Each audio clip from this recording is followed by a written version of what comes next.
Howdy, folks! Happy Friday, Happy New Year's Eve. We're here. We'll be doing a show. I don't know how much hockey we'll talk about because nobody might be watching. But Russ will start us off with the pre-show. All right, so let's talk about. I was in a Facebook group yesterday for Ron Blomberg. He is the first DH.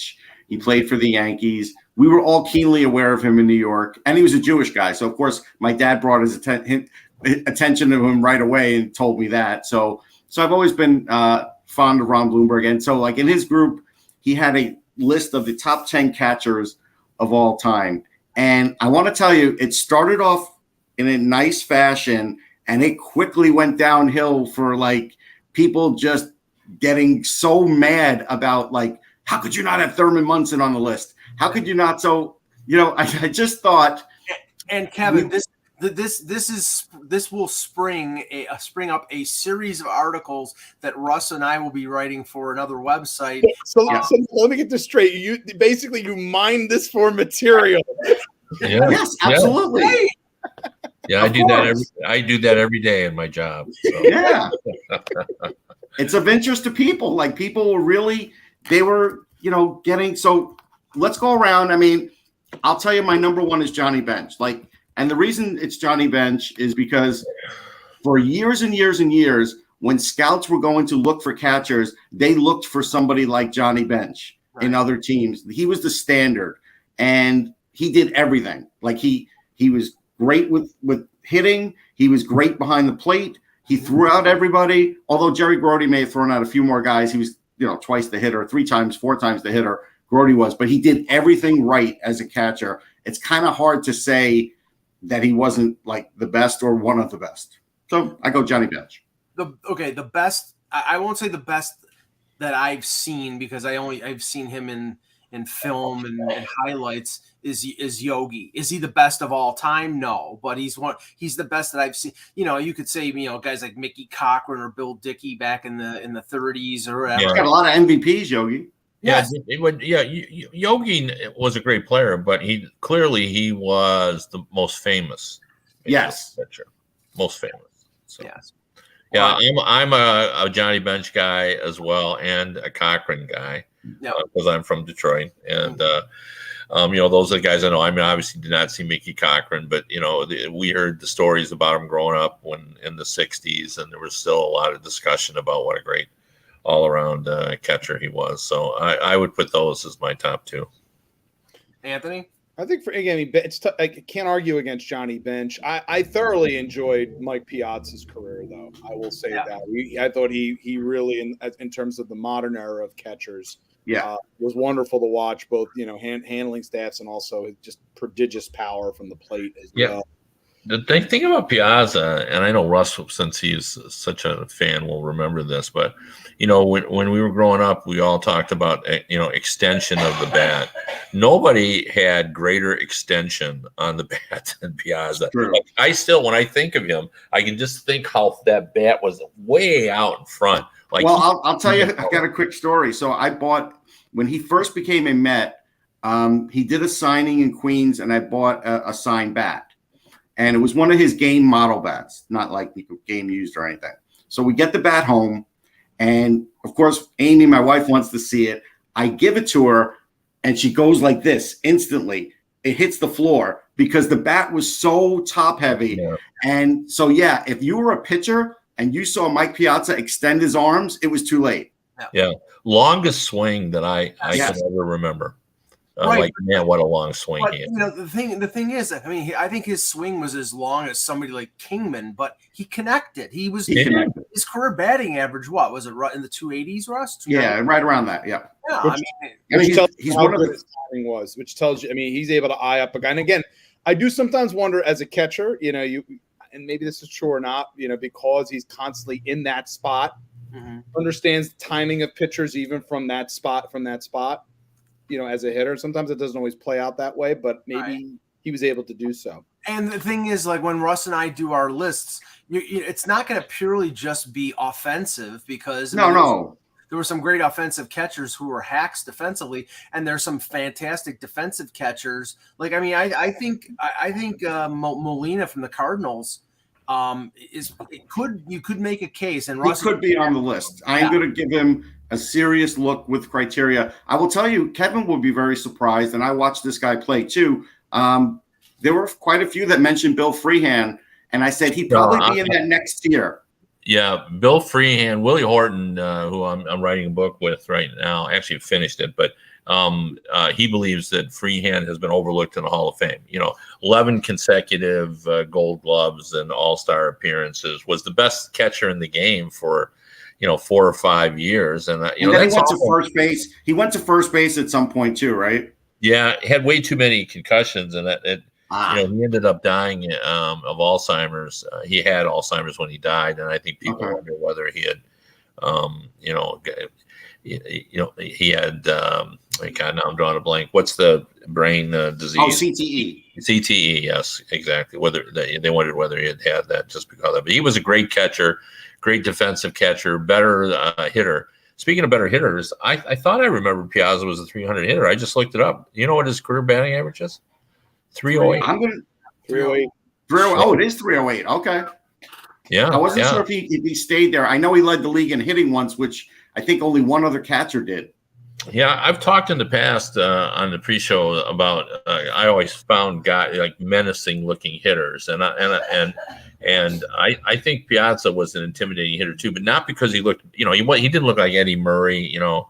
I always thought was the most menacing hitter I ever saw in my life. I thought he was scary when he stepped into the box, but Piazza was intimidating because people knew he could deliver in the clutch. Like if there were guys on. You could just look at the picture and you could see, they had some trepidation about throwing the ball close to the plate. And he was just he had this powerful upper body. Yeah, he did. Yeah, but he didn't look scary because he had a good face and he didn't, I mean, but there were bigger guys. Lance Parrish was a bigger guy than Piazza. Like they were bigger, even more muscular guys, but he had that bat speed. Jody Davis, the Cubs catcher who had some good offensive years in the 80s, was a big dude. But no, I was going to say, Russ, there's one pitcher that didn't scare. Listen, I was at that game. I'll tell you a quickie on that. So we had seats 3 rows up in Yankee Stadium for that game, that Subway Series game where Clemens beat Piazza. I was there in person. I don't even like to hear the sound because I heard it in person. When it happened, Vince Piazza and Piazza's girlfriend at the time got up immediately and went to the locker room. We all thought like he could possibly be dead. And it was one of the scarier things I've seen in my life for anything, any game, any time. And the one thing I can tell you with pretty good certainty, Piazza was really locked in on Clemens to the point where he had home runs in previous 2 at-bats against him. And that ball never did anything but go to his head. I don't believe that ball got away for Clemens for 1 second. Oh boy! I actually was at the ballpark. It was the Comerica Park, an afternoon game when Clemens struck out 20. And the funny part about that story is that we had bought the tickets outside from a couple of scalpers, and I don't remember what the price was, but let's just say they were $20 tickets, and we bought them for $15. And we got in, and they were field level. They were, right behind the dugout. So one of the best seats I have ever had for a baseball game. And the guys come in and plop next to us. And the guy said, "Did you buy these off a scalper outside?" And he goes, I go, yeah, we did actually. So he goes, yeah. He goes, I don't know if I've ever got a better deal in my life than $8 for a seat. And I'm thinking twice what we paid. Now, I don't know why, but for momentarily I was kind of bothered by that. And my buddy was sitting next to me, and he gave me words of wisdom that I have never forgotten, and I always factor into everything I do now. He said, did you feel you got a good deal out of those seats? I said, I thought I got a great deal out of seats. He says, what's it matter if another guy got a better deal? See, my philosophy is I'll ask the guy what he paid for the seats, and he'll say whatever he said, and I'll immediately lie and say I got it for lower just to make him feel bad. Yeah, one time in my life, I had the 2 seats behind home plate, and it was because I was 14 years old. It was the first time I was allowed to actually take the train to Shea Stadium by myself. My parents said, go ahead and go. I went with a friend, and we sat next to this older woman, and we kept chatting with her. This was after we changed to Jamaica, and we were getting close. to Shea Stadium. Turns out she was the Mets nurse, and she kept saying, "You remind me of my sons, but they can't be here today." We get there, and she's like, "I hope you boys didn't buy tickets because I have tickets for you. I'm the Mets nurse." We get there, we literally have the 2 seats behind home plate, and Gaylord Perry was pitching that day, and he was playing Pepper. He was signing autographs. It was unbelievable. It was when he was with the Padres. I'll give you my quick Clemens story, and then we'll start the show. If you remember the A-Rod incident when he was rounding third base against the Blue Jays, and he called like he was calling for the pop-up and distracted whoever the I got it thing, yeah. Yeah, right. Yeah, I got it thing. Exactly. So they bean A-Rod at the beginning of this game. It's in Toronto. I think it was 2007. They bean A-Rod at the beginning of the game because this was the game immediately following. Clemens is on the mound. Clemens pitches, I think, like a 2-hitter in 7 innings with about 12, 13 strikeouts. Obviously, he told Joe Torre he was done at the end of the 7th inning, but he went out in the 8th, and Alex Rios, the Blue Jays outfielder, was the first batter. And what does he do? He hits him right between the numbers, about 95 miles an hour, just to get back at the Blue Jays for what they did to A-Rod. They had the guy in the bullpen already waiting. He was kicked out, and the guy was walking in from the bullpen, and that was Jabba Chamberlain's first ever major league appearance. So go before we start, just real quick, go back to your discussion about Lance Parrish. I covered the '84 Tigers when they won the World Series. Their 35-5 start. Yeah. I was working in Port Huron Times Herald, which is an hour and plus from Detroit, and Gannett, which owned USA Today and a bunch of other newspapers, they wanted coverage of that team because everybody was talking about it. So I was going down there sporadically, but then they started sending me to every game because they wanted coverage. So I pretty much covered that right to the end through the World Series, covered the playoffs and the World Series. But the contrast in that dressing room with the very Christian, very civil, very nice and polite Lance Parrish, and the nasty Jack Morris, Kirk Gibson. I mean, Kirk's a great guy now, but he was a little difficult back in 1984 to deal with. Dan Petrie was another one of the nice guys you had on that team. I remember actually writing a story about this, about the Red Wings. The Tigers had one of the more active Christian fellowships there. Ernie Harwell ran it, and Lance Parrish was involved. Lou Whitaker, Chet Lemon. These guys were all very pious. I met Trammell. He was a gentleman, so he probably he was not involved in that and the religious aspect of it. But but Alan Trammell was another one of these guys. But you had this contrasting group. Dan Petrie also was a very, very polite guy. Really? Okay. Very, very, very polite. But what about Willie Hernandez? Well, Willie Hernandez was middle of the road. So I was gonna say, was still Tom Brookins or Dave Bergman, or these guys like? Oh, Dave Bergman was a clown. By the way, Dave's deceased now. He died very young. Okay. I just remember, for some reason I remember like most of the players on that '84, like Johnny Grubb and. For some reason that obviously it was a team that won the World Series. That team, I wondered when they were getting off to that start. The thing I wondered as a baseball fan was, could they actually keep it up? And they did. They kept it up through the entire season, through the postseason. I don't know if I've ever seen another team. I mean, the '86 Mets were kind of close to that. They went like 30. They went like 36-11, and then they went 500 the rest of the year. But they already were 25 games over, so they but they kept the momentum going. I guess. Yeah. 35. So for me, Lance Parrish. One last point here. For me, Lance. I know what you're going to say. My first ever experience as a young Philadelphia sports fan, free agency disappointment. Yeah. When Lance ended up with the Phillies, he had a bad back at that point, I think. He did, yes. Yeah. Really, still to this day, really a nice man. He was in the Tiger organization. He's a manager in the minor leagues. So hey, don't worry, Ant. You still had Von Hayes to deal with after that. So how about Greg Jeffries? Jeffries was good for the Phillies, actually. Well, by the way, the Philadelphia Phillies, Richie Ashburn, plays a role in Detroit sports. Because there are people who say, older people, in my age bracket who say if Richie Ashburn is in the Hall of Fame, Willie Horton should be in the Hall of Fame. Oh, okay. Hello, Hockey World. Today is Friday, December 31st, 2021. I'm Anthony Mingione. I'm Russ Cohen from Sportsology, and Richie Ashburn was a Met, too. Yeah. Kevin Allen, Hockey Buzz, and this is the baseball report. Now I'm Michael Agello, and this is the Hockey Buzzcast here on HockeyBuzz.com. And believe me, this will not be the last time that somebody says 2021, because when Eck is back next week, he'll forget it's 2022. Yeah. There's no question. Since he's not here, he'll also forget that it's January. So right. We'll have all kinds of issues. So all right, let's start with this. The fan limitations that are ongoing in Canada could have a significant effect on the schedule. There was an article that Pierre Lebrun wrote in The Athletic yesterday, talking with Bill Daly.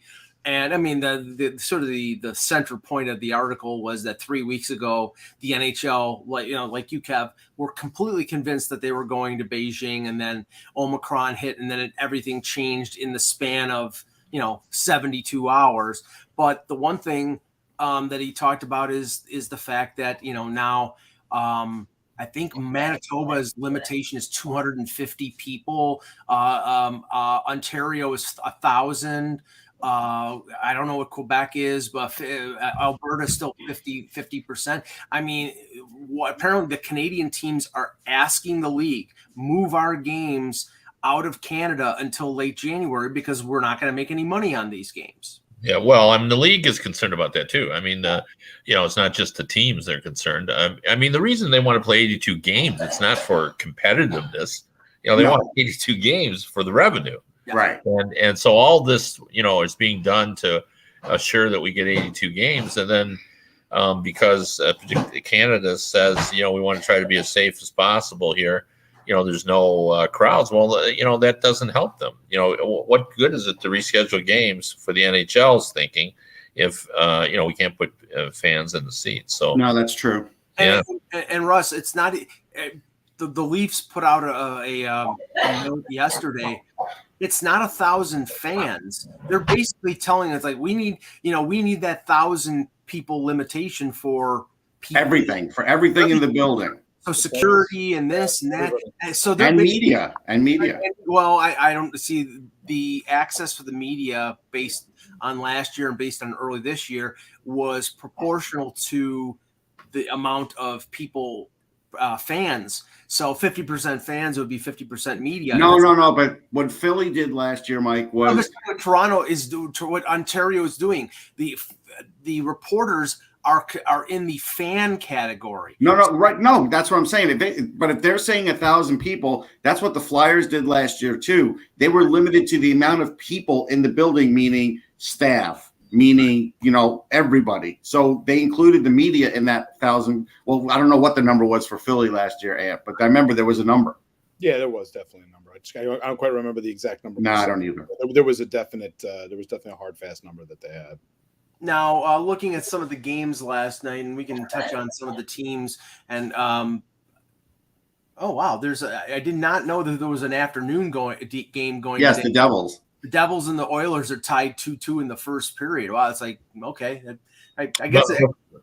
Before we get down that road, I had a question from one of our viewers who wanted to know what Russ thought about would the cancellation of the World Junior Championship have any impact on the draft. And my thought, what I told him was, I don't think so, because of the sophistication of the scouting. Although, the time is when most NHL teams see, like the head guys see the players is at the World Junior Championship. So they do spend significant assets to be at the World Juniors. There's no question about it. But there were some games. And so, like, as an example, Brad Lambert, who had dropped in a lot of people's eyes, had 2 good games. So even if they never played again, it will help him. I think some of the other guys that, only played 2 games, didn't score or whatever, I don't think it hurts them. But I do think some of the players that did perform well, I think Lambert now moves back up in the rankings as a result. So as the bigger answer is no, But the smaller answer is for some, it even will still help them because they did get to see some games, some action. Well, this is the interesting thing about what, and Kev, you were all the news came down about the World Junior after Wednesday's show, so we didn't get a chance to really talk. We talked about it yesterday, but the thing with the World Junior canceling, Luke Tardif, the head of the IIHF, said it's very possible that they can reschedule at some point during the summer, but the draft is in early July. When will they hold the World Junior? Will it be like during the Stanley Cup playoffs? Will it be in between games of the Stanley Cup final? It's a tight calendar after the Stanley Cup finals going into the draft. It'll be like last week of June heading into like early July, and that's it. That's what I think. Yeah. If I'm the agent, if I'm Pat Brisson and I'm representing, or if I'm Alan Walsh or whoever, and I'm representing players who are at the top of the draft, do I want them playing in a tournament that's like that, where it's national pride and you're trying to show? Am I going to say to the guy I'm representing, you should or you should not play? I don't know if I would want them to play. Well, it depends on the player, because if, as an example, by then, if a player is expecting to get, 15, 20 Zoom calls and he's only gotten 5, he's going to play in that tournament. So it really does depend on what other teams think of those players too. Yeah. Yeah. Go ahead. And at this point also, we do put so much on World Juniors, but there is, unlike last season, there has been some play obviously in junior. You do have a more picture of the prospects this year than you might have had last year.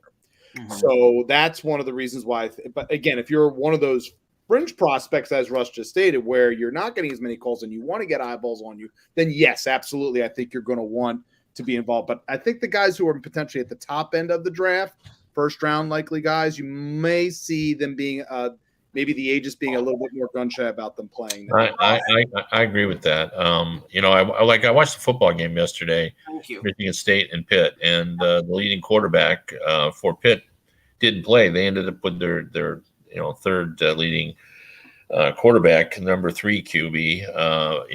Wasn't there a running back from Michigan State who also said? Well, their top running. So I mean, in one sense, it was kind of equal on both sides. But I thought the broadcaster made a good point. This is the very reason that athletes don't go to these games, is the fact that the number 2 guy came in and got hurt on the first series. What if that was the number 1 guy? And he wouldn't be ready if it was serious injury for the fall. Here is one more factor too. As an example, like Owen Power and Matty Beniers probably won't be playing in that game because they might be in the NHL at that point, and they're going to bypass the World Juniors. No, that is a good point. But let me finish my point on all that, and that is this: when you play that game in January, unless it's an incredibly bad injury, any injury you're going to get, you're still going to be ready by the fall to play. If it's in June, not necessarily so if it's an ACL or something else. But I think they are going to try to play it. I talked to a GM about this, and I said, he said, there's been some discussion already. People are thinking we might play it in June or July. And I said, how can you do that with the Stanley Cup? He goes, essentially, he said the same thing. He said, there you go again, Kevin. He says, every time you ask me these questions, you talk about it as if, that this is normal, and we're going to try to do it based on what we've always done. Right. Same thing I was telling you about games. We don't like to do games like that, but this is strange times. Like you got to do what you got to do. Don't trouble me with that logic, because you would think. Yeah, I don't think the cup matters for the IIHF this year. Right. I don't think it matters. Well, that's the thing, that that's not as big a consideration, and they want to be able to get that television money, right. And they can certainly do that. People in Canada will still watch this no matter when it is. Yeah, sure. And people will say to me, "Oh, Mike, you always talk about injuries. Oh, there's never been a player who got hurt." Does everybody remember Willis McGahee, the running back? Sure. Who got drafted by the Bills. He was a top 5 pick, and in a bowl game, he blew up his knee, ACL and MCL, and he fell 20 spots in the draft because he got hurt in a bowl game. One of the guys blew out his knee at the Pro Bowl. Well, that's because he's playing beach football in Florida. He was playing volleyball. It was a guy from the Patriots. Patriots, Robert Edwards. Yep. That's it. Robert He Edwards. never recovered. Now, okay, this is the thing that I think we're going to have to get used to over the next few months because the schedule is going to be so jumbled. There's going to be a lot of back-to-back games. There could be continuing, teams that have mixed AHL, NHL rosters. I watched the Panthers and the Lightning because I last night because the only game on TV here was Islanders Sabres, and I knew that was going to be a joke. But I thought Panthers and Lightning was going to be an entertaining game, two of the best teams in the East. Well, they called up Spencer Knight after he had not played well this year, but they called him up because Bobrovsky had played the night before against the Rangers. The Lightning played Maxime Lagacé, and the final score of the game was 9-3, and John Cooper pulled Lagacé after 2 periods and put in Hugo Alvenfeld, Russ, who I'm like, wait, I know that name. Yeah, he's 20 years old. He was in the World Juniors the last 2 years. So that's how far down they had to go. It's true, but I did like Spencer Knight the way he played. He actually played a good game. And listen, Tampa for a little while looked like maybe they were going to mount a comeback, but I'm not going to count this one in the column like we were talking about the other day, like where I still think Florida is better than Tampa. I'm not going to count it because they had Lagacé in goal. Like I can't count it.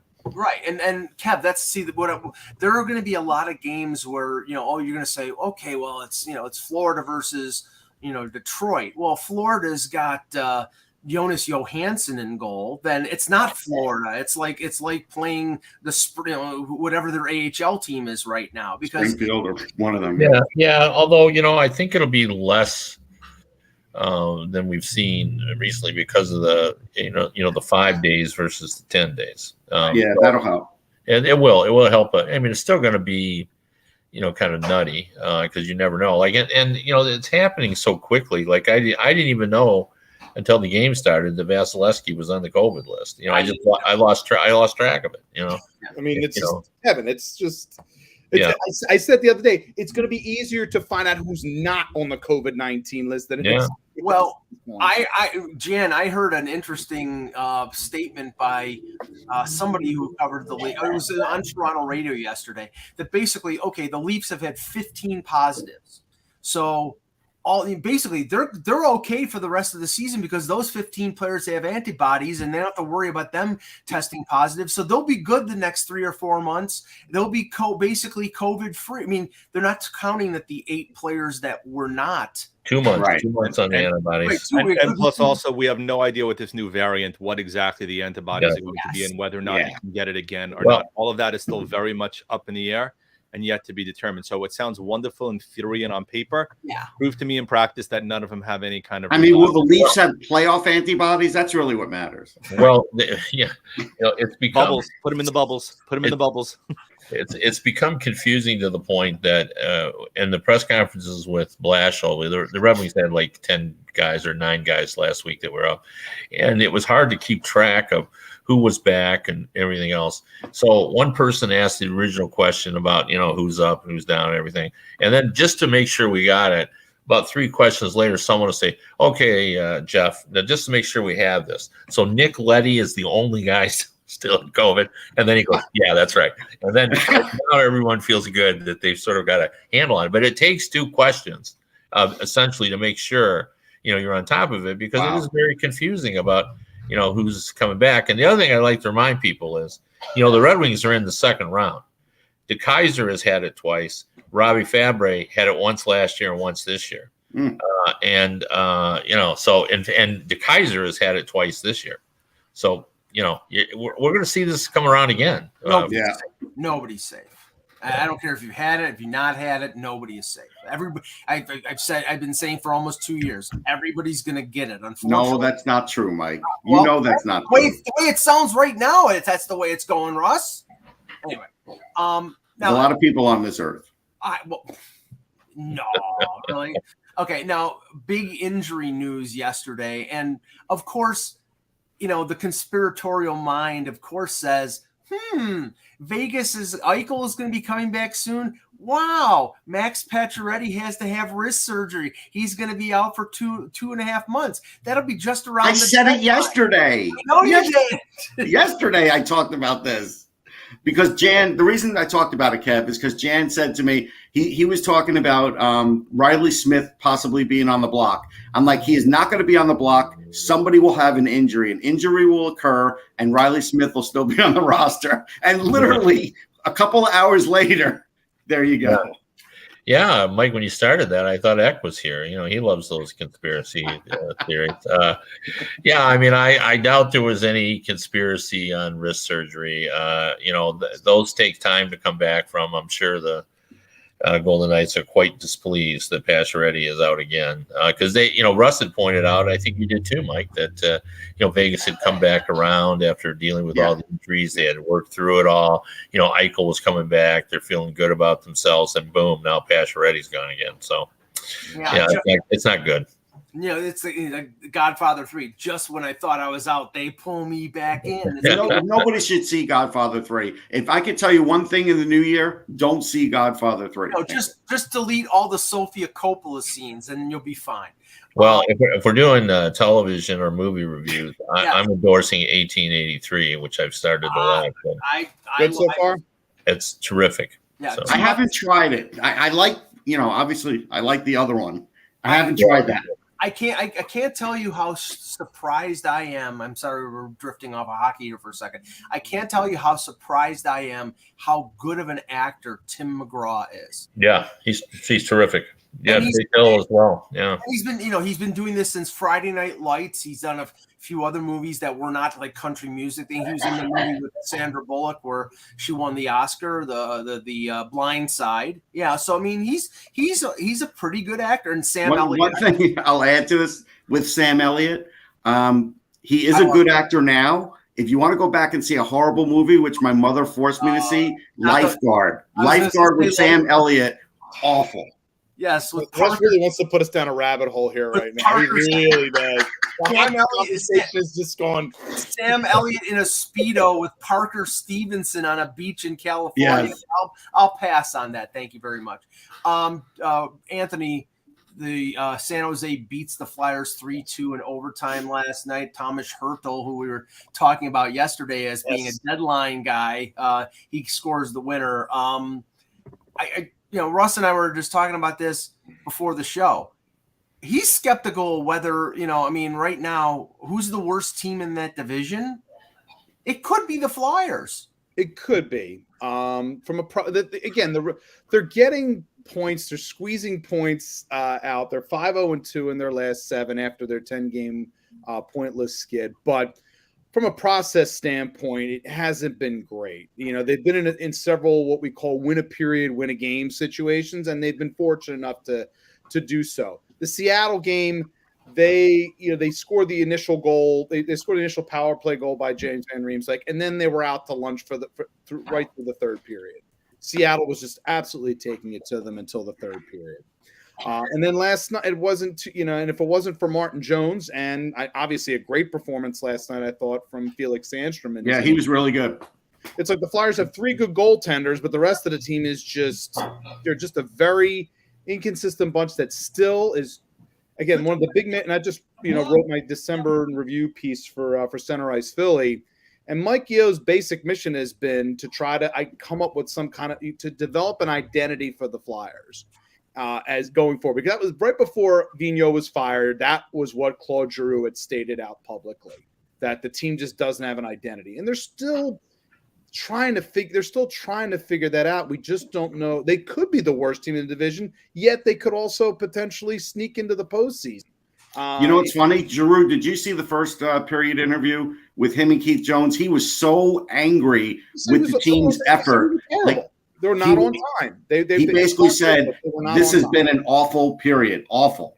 And he's not one to usually do that on in-between period stuff. But I also think, and I will state this as well, I think, Claude, is also acutely aware that this could be the last rodeo. And that's why I'm mentioning it. Philly, and that he wants to try to make this as hard a push as possible. There's been an urgency, I think, to Giroux But, especially in a lot of his comments this season, even more so than past years, for obvious reasons, he's in the last year of his deal. But I think he senses that they have to, become more consistent as they head into January. Well, Russ made a good point when we were talking about the East, because we were looking at the standings, and right now the only race in the East, I mean, okay, in the Metro and in the Atlantic, the third place teams have 42 points, so they're all in the 40s. Pittsburgh has got 39. They're in a big lead for the first wild card. The race for the second wild card is probably right now 30, 35 games, whatever it is, into the season, the only race in the East. And it's 4 teams within 3 points: Detroit, Philadelphia, Columbus, and Boston. Then it drops off the continental shelf, and who is still pumping the tires on the New York Islanders, who won yesterday. They won, Mike. They won. They won yesterday over Buffalo. They have right now. They have 4 games in hand on the Flyers, and they're 8 points behind. So they're 8 points, and they're 9 points behind Detroit. So until they close that gap significantly, I'm sorry, they're not in the race. They're not in it. And even Columbus, you can make an argument now that with Laine back, I saw their power play yesterday. It's really good with Laine and Voracek, and so they have a reason to be able to stay in the race if Laine stays healthy, playing like this. Yeah, and even though Boston is behind, they've got games in hand. Like, to me, it feels like Boston has that wild card games in hand with Philly. Yeah, it feels like they're sitting in that wild card spot, even though the points say they're not. Very well could be, yeah. And they're 3-0-1 in their last 4 and playing a lot better. Yeah, and Tuukka Rask is coming back. Like, what a bonus that is. Like, oh yeah, because I don't know, somebody I read, it might have been Elliot Friedman, or maybe it was Pierre LeBrun, but somebody just said, he's not coming back to sit on the bench. Like the people who are saying, well, you might, you give them some time. No, he's coming back to play. They'll send Swayman down to Providence, and it'll be Ullmark and Rask. And I mean, I've even heard speculation that Krejci might come back before the deadline. I mean, I don't, he poured cold water on that a couple weeks ago. He did. Okay, good. So, but that was another thing that Russ and I talked about was Boston, and that the precarious nature of that organization right now, because we've heard the speculation about Bergeron retiring after this year. Now, maybe it's negotiating ploy. Maybe he wants to get a new deal. He saw McAvoy getting paid, and he's like, I've been here all this time. I deserve to get paid. And who's to argue? He's a Hall of Famer. But if he does retire, okay, they've got no number 1 center. No, they're screwed if he retires. And I looked at what's in free agency right now. Are you going to bid $8 million on Nazem Kadri? Because Nazem Kadri is the best center in the free agency next year. No friggin' way. So I mean, although he is a Cam Neely kind of guy. Oh, please. Well, I want to break it down. He's the one player they know. Okay, they know his shortcomings because they pressed his button all these years. He's a lit fuse. He still can play, Mike. That's the only thing. Don't get me wrong, he can play, but he's not a number 1 center. So you're going to pay $8 million to a guy? They might. I mean, they really are. They're in the same spot as the Rangers were, hoping that Zibanejad could play that number 1 spot, and he can. And so they might be willing to risk that. He's a number 1 center based on what the market will bear. Yeah. At the end of the day, he will be paid with his numbers and everything. He's going to get paid, Michael. But and switching to the West, Kev, I look at 3 or 4 teams in the West, and the first thing out of my mouth is, are they really for real? We've talked about Anaheim before. The one that I shake my head at is Nashville. Are they really for real? Yeah. I'm really stunned by Nashville. I really thought they had fallen off, and a lot of good things have happened for them. Duchesne, who had fallen off the earth in terms of his ability to compete, suddenly looks like he's an elite level player. He's had a good season. Carrier, this guy that nobody was talking about a couple of years ago, has stepped in. He's playing 20 minutes a game now. Like, he's filled the Ryan Ellis role that they lost him, and now Carrier is kind of stepped up. The younger players have been a little better than people thought they were. I mean, Kev, I almost dropped dead yesterday when Michael McCarron scored a goal. I was like, Michael McCarron's there and he scored a goal? What is going on? But the big thing is Saros has been really, really, really good. Russ, I'm waiting for Paul Gaustad to step on the ice. And Rittich hasn't been bad either as his backup, but I think along with Duchesne, Michael Granlund having a monster season, and Johansson returning to form also. So Johansson looks good. You would put wagers on Granlund, Johansson, and Duchesne doing what they've done. Well, and Forsberg as well. They were disappointed in Forsberg last season, and this is a money drive for Forsberg. It is a money drive. Like, Kev, what are they going to do? It doesn't seem like they're going to be able to retain him. Yeah, I don't know, but I don't think they're going to move him. No. This is a classic. David Poile, 72 years old. Yeah, they didn't move Granlund last year when they We should all honestly, in the same time, we have to give John Hines a ton of credit here for what he's been. Absolutely. He's a coach of the year candidate. He has done it. The funny thing is the coach of the year candidates in the West are with these teams. Like, Dallas Aikens is a coach of the year candidate because Anthony said Dean Evison for sure. Is absolutely in my wheelhouse right now. Dean Evison, and we're forgetting about a guy. If Bruce Boudreau gets the Canucks in the playoffs, that's true too. Well, 7 in a row. Because Kevin, you wrote about Boudreau yesterday, and their winning streak ended with a 2-1 shutout or shootout loss to LA, but 7-0-1 coming out of the gate, and now all of a sudden you look at the wild card race in the West, and Vancouver is 3 points behind Edmonton. And they always had the goaltending, Vancouver. So that's the thing that could really weigh in their favor. I watched a little of that game. Ekman Larson did not look bad. So, I don't think he's going to earn his $8.5 or whatever, $8.25 million contract. And I still think that was a bad deal because of the term on that deal. But in the short term, if Boudreau is, given them some life, and guys like Besser and Horvat and JT. Horvat's playing great. I do wonder, what are they going to do with Besser? Are they just going to ride this out too? Well, I don't see Jim Rutherford trading Besser. I've known Jim a long time, and to me, he might be the guy that would trade him for another big player with. But he likes to keep guys like Besser. Like, I think he may surprise us and trade somebody else that we're not counting on. Because I looked at it again, and I don't see they can't keep everybody. No, they just have too many. I mean, they do. I think you can keep. I believe you can keep more than Mike thinks you can keep. But at some point, it does. The math doesn't work. Well, it's more about the guys, then, even though he's their captain, who might be on the way out, because he was the one rumored earlier in the season. Somebody they move.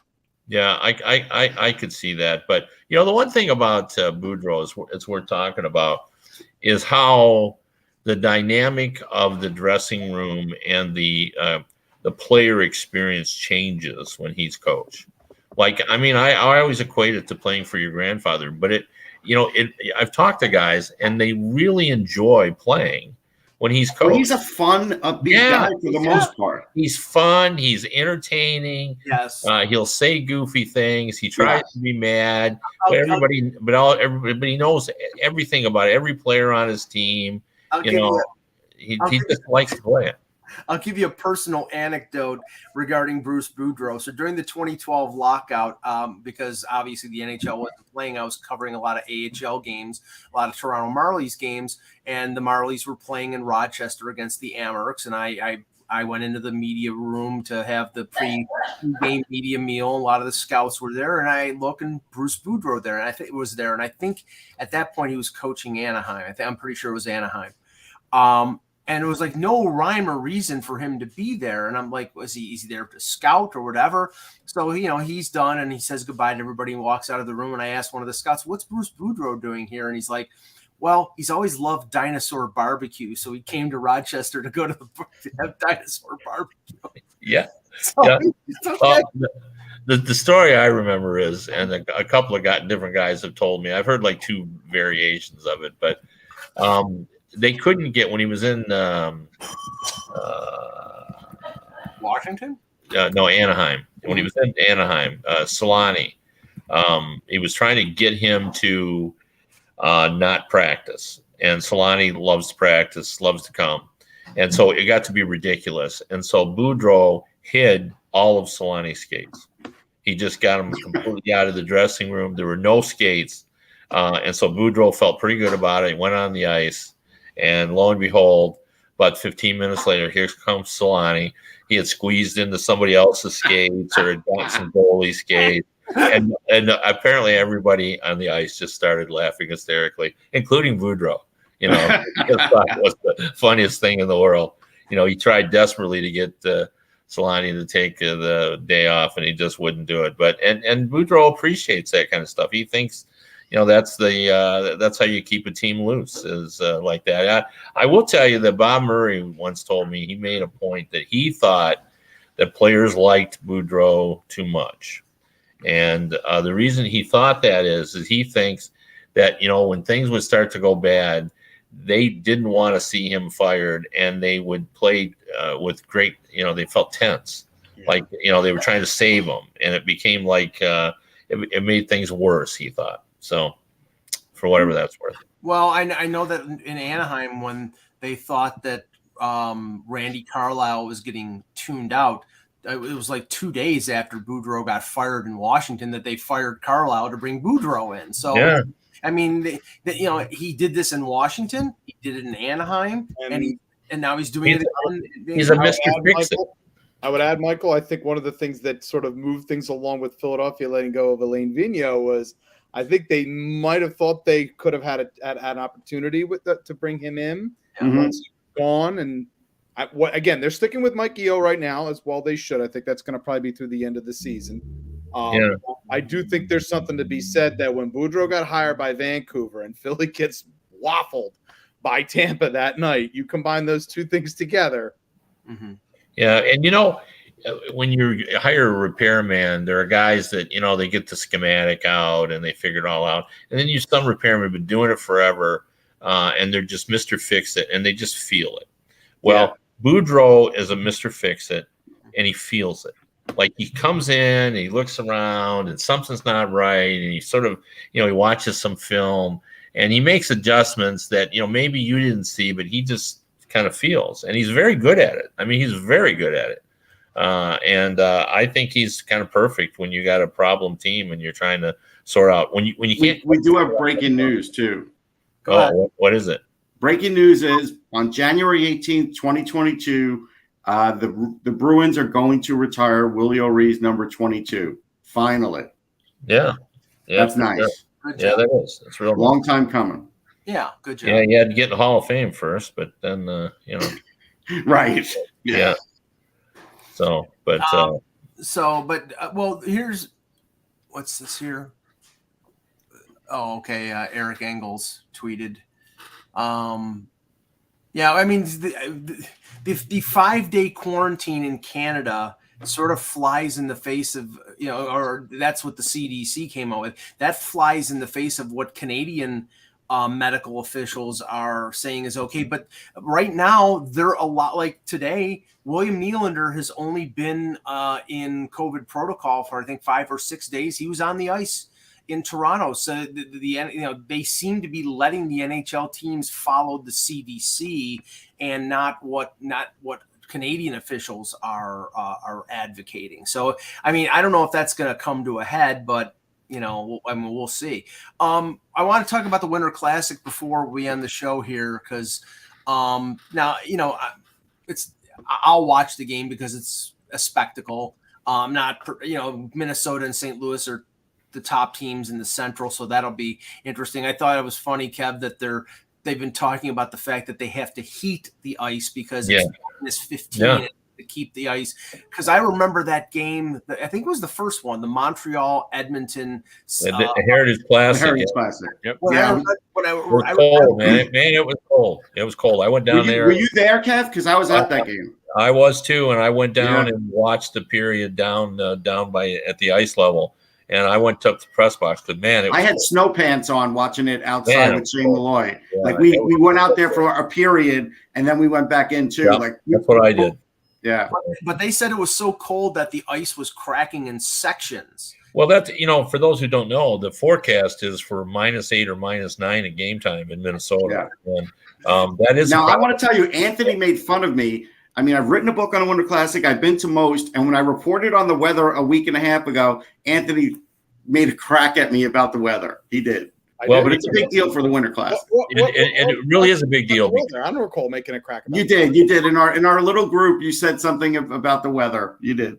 But just in case, our viewers don't know, the optimum temperature for ice for an NHL game is about 20 degrees, 22 degrees, somewhere in that range.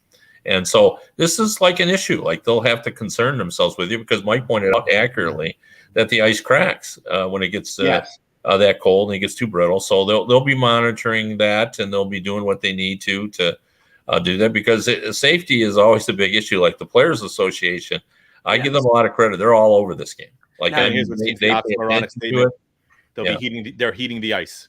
Yeah. They're treating it, which is if you think about it, odd. But as you said, if it's that cold, and it is, and I have somebody in Minnesota who's told me it's brutal there right now, and it's a 7:00 game start, that's not going to help the temperature either.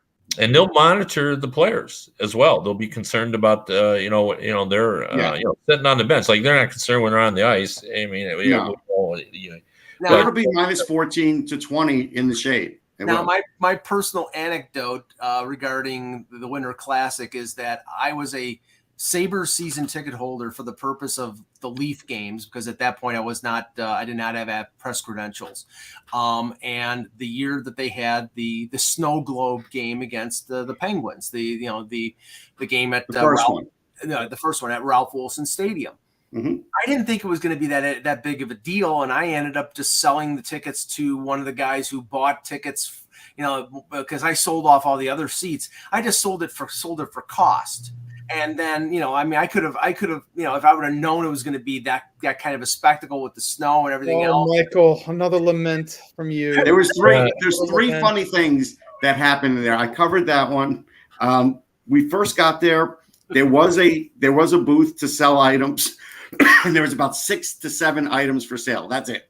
Maybe, a program, a hat, a shirt. They went very low on that. Then we walked. There was no real way of walking into that press box because Ralph Wilson had this weird setup. So we had to walk through the stadium. As we walked through the stadium, they were testing the pyrotechnics, and they were, now you can't even get within blocks of the rink when they're testing the pyrotechnics. We walked right in the middle of it as they were doing it. Nobody says a word, and then for the dinner in the press box, a giant pile of wings. No joke. It was just like this one tray with wings just piled up. Russ, it was like that for the World Junior in 2018. Remember?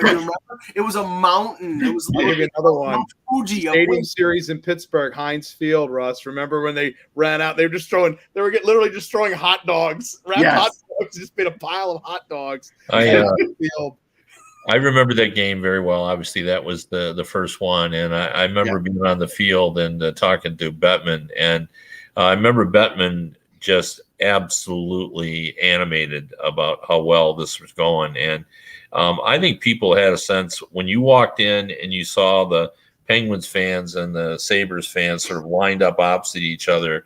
And they were, kind of in a very fun way. Like, I really hate where we've become as fans, where it really becomes mean. But it was real spirited and fun and entertaining, and everybody was laughing. But they were giving each other the business. And when they were all dressed up, it was everybody had 2 coats on. It was cold. Ryan Miller had a toque on. Yeah. So it was really cold. But anyway, and I think the NHL knew right away, just based on that, just how much fun it was going to be. And then you just looked around, and then when it started to snow, I think they knew they hit a home run. And the snow globe effect, everyone talks about. When you were sitting in the press box, you look down. I mean, that's what it looked like. I mean, the snow was coming down, and it was a light snow, but it was coming down consistently, and they had to stop the game at point, or during timeouts, they had to go out with the shovels because it was accumulating. It was slowing things. I actually think the best thing about that game was the Penguins uniforms, the powder blue. It was beautiful. Yeah. Well, and I've talked to people who think if that had been played in 40-degree temperature and no snow, the Winter Classic may not have had the impact. But a lot of people around the country called their friends and say, "Hey, turn on NBC. You got to see this." And it was a night game, which helped. Then being a night game clearly helped also in terms of drawing the viewership in.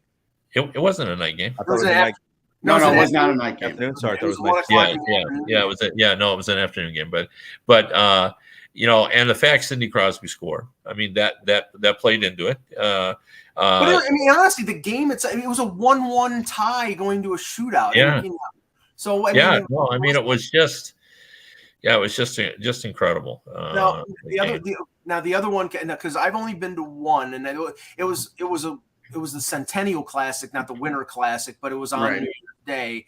And the thing I always remember about that one, Russ, is that we were supposed to sit up in a press box up high, and we're here's your assigned seat, and I go in there, and it's got a plastic tarp that's not clear, it's opaque. Yeah.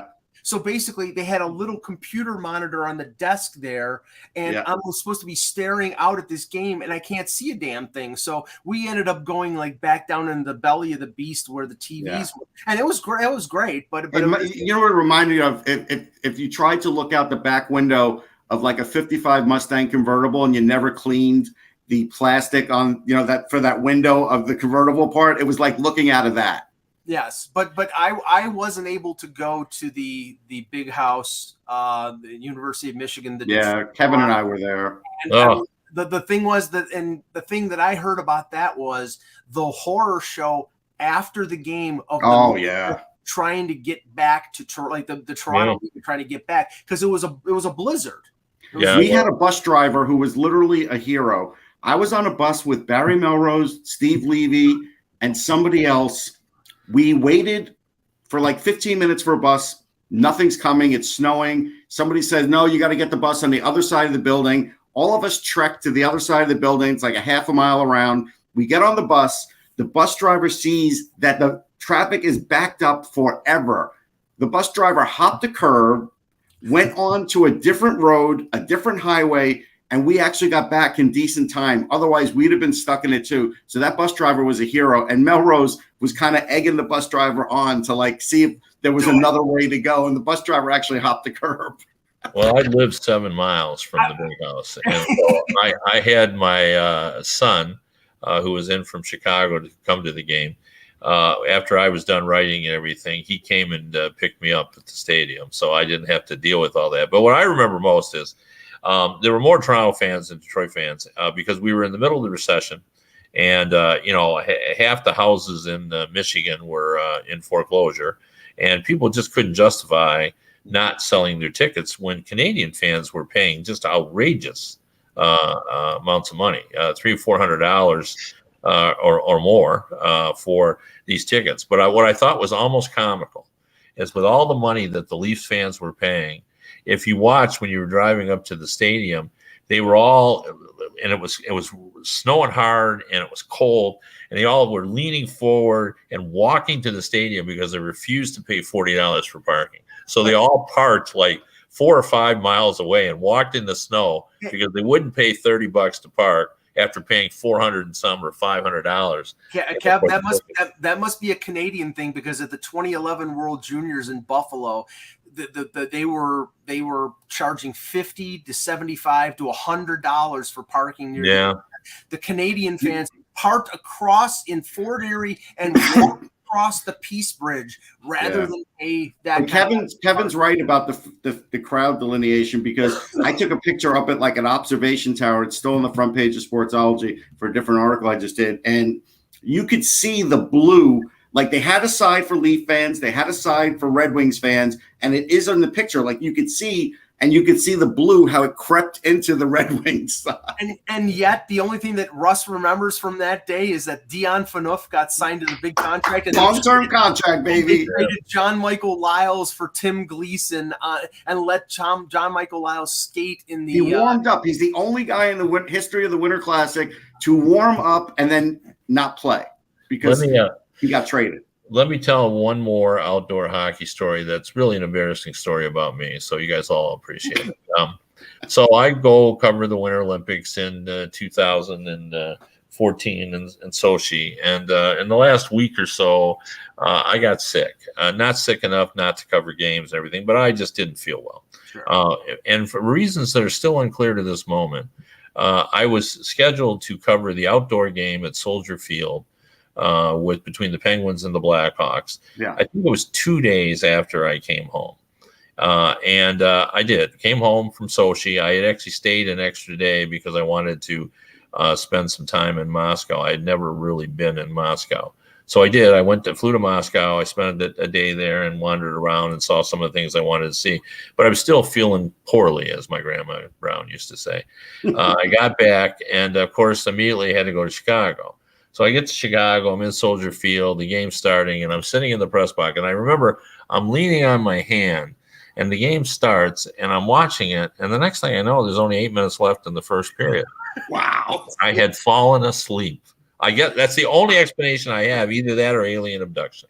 That's the only because I just don't know what happened. Like I just hardly anybody was there, so I don't think anybody saw me. And I was I had my hand on my thing, so I could just look like I was staring out at the game. Right. So anyway, so I finished covering the game. Went to the doctor as soon as I got home, and I will never forget this as long as I live because I've never seen a worse bedside manner. It was a young doctor, a young woman, and she says, "Open up your mouth," and she looks in your mouth, and she looked at it, and she goes, "Oh my God," and turned away. She goes, "I have never seen a worse liquor throat." She goes, "You have the worst case of strep throat I have ever seen in my life." And she gave me the antibiotic, and I was fine the next day. But the thing about it was I will never forget that. I lost 12 minutes of an outdoor game in Soldier Field. So anyway, that's a bad story on me that I couldn't hold it all together and watch that outdoor game. Well, I hope everybody enjoys watching that game tomorrow, and everybody has a happy new year. We will be back on Monday with the next edition of the Hockey Buzz, the first 2022 version of the Hockey Buzzcast. For Jan Levine, for Anthony Mangione, for Russ Cohen, for Kevin Allen, I'm Michael Agello. Thank you for watching, and remember, without the buzz,